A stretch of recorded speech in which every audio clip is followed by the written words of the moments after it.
alunos, tudo bem com vocês? Hoje a gente vai falar um pouquinho sobre deslocamento populacional, que é sobre o nosso conteúdo de história do nosso primeiro capítulo do módulo 3, certo? Então vamos lá ver alguns conceitos básicos. O que é a migração? É o movimento de populações.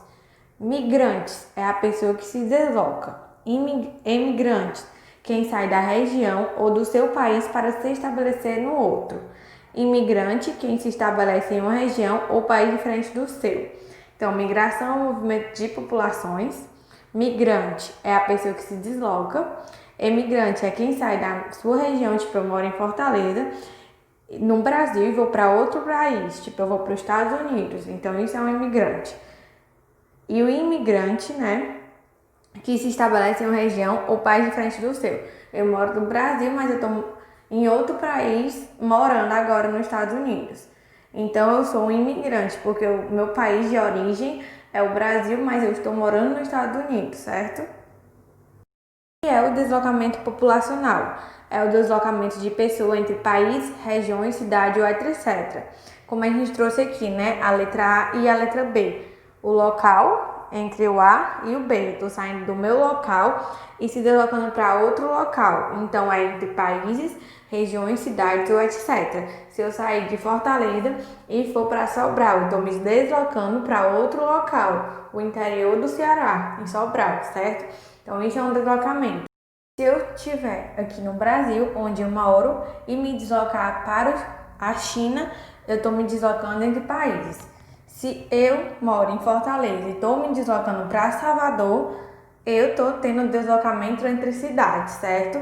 Então, deslocamento de pessoas entre países, regiões e cidades. Isso é o deslocamento populacional, certo? Certo, eu trouxe um fluxograma, né, um fluxo migratório entre região e seu interior, que traz a média anual de imigrantes legais entre 2013 e 2015, certo?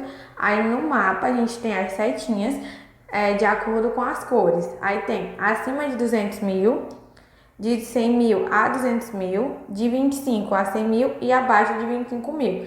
Então, cada uma dessas setinhas está indicando no mapa os povos em movimento pelo planeta, né? Então, eu trouxe só para vocês observarem mesmo. O que ocorre em movimentos migratórios? Ocorre por vários motivos, como, por exemplo, a religião, política, naturais, econômicas, psicológicas, entre outras, certo? Então, esses são só alguns dos motivos que ocorrem esse tipo de migração. Os movimentos populacionais podem ser classificados em três tipos: os voluntários, que é quando o movimento é livre, certo? Se eu sair daqui para ser voluntário em outro país, isso é livre. O forçado, quando o movimento é forçado, quando a pessoa se tira de onde você está e leva forçadamente para outro local. E o controlado, quando o movimento é controlado pelo Estado. Então, eu só posso sair daquele canto se o Estado permitir, certo? Agora a gente vai falar um pouquinho sobre os bandeirantes, certo? Nos primeiros anos da colonização do Brasil, os portugueses se estabeleceram próximo ao litoral. O interior do território passou a ser conhecido pelos colonos aos poucos. Uma das primeiras atividades que exploraram esse território foram as bandeiras. As bandeiras eram expedições ao interior do Brasil, ocorridas no século XVI e XVII, com o objetivo de capturar indígenas para escravizar, bandeiras de apressamento e procurar ouro e metais preciosos, bandeira de prospecção. As pessoas que participavam das bandeiras eram conhecidas como os bandeirantes. Os caminhos percorridos pelos bandeirantes contribuíam para que os interiores do Brasil se tornassem mais conhecidos, possibilitando o deslocamento de muitos colonos para a região mais afastada do litoral ao longo dos anos. E quais eram os efeitos positivos dessas expedições? Era a expansão do território brasileiro, né, que a partir dessas expedições eles começaram a conhecer mais o interior do Brasil, já que eles ficavam mais no litoral. Então, a partir dessas expedições, eles começaram a conhecer o território do interior do Brasil, o desbravamento dos sertões, além do Tratado de Tordesilhas. Já os efeitos negativos agiriam de forma violenta na caça de indígenas e de escravos foragidos e contribuíam para a manutenção do sistema escravocrata que vigorava no Brasil da colônia. Estes homens que participavam dessas expedições, eles saíam de São Paulo e São Vicente dirigiam-se para o interior do Brasil. Essas explorações territoriais eram chamadas de entrada ou bandeira. Entrada, séculos XVI e XVII. Expedições militares organizadas e financiadas pela coroa portuguesa a fim de procurar ouro no interior.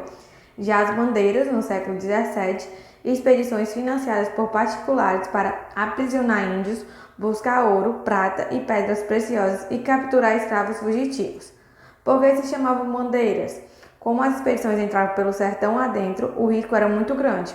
Por isso, toda expedição levava uma bandeira com a imagem de um santo protetor, daí o nome de bandeiras. As expedições tinham como objetivo predominante capturar os índios e procurar por pedras e metais preciosos, como a gente já havia falado. Eles capturavam os índios e faziam os índios de escravos, certo? Contudo, estes homens ficaram historicamente conhecidos como os responsáveis pela conquista de grande parte do território brasileiro.